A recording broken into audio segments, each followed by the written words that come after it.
Det er rigtig godt at være her i Kongevejsparken igen til samling mellem fagbevægelsen og de røde partier. Vi er sammen for at markere og fejre det, vi har nået igennem årene, men vi er også sammen for at vise solidaritet, sammenhold, når vi skal passe på det danske samfund. 1. maj er vigtig, fordi det er i dag, vi demonstrerer vores solidaritet med andre, f.eks. med Ukraine, som er i krig med Rusland, men også med hinanden. At der er brug for, at vi fastholder det dagpengesystem, vi har, hvor man får 110% dagpenge under uddannelse, hvor man får en forhøjet dagpengesats de første 3 måneder.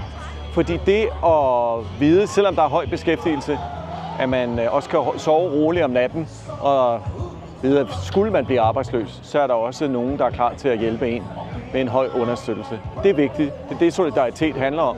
Og det er derfor, vi i dag siger 1. maj, og ikke som Liberal Alliance maj først.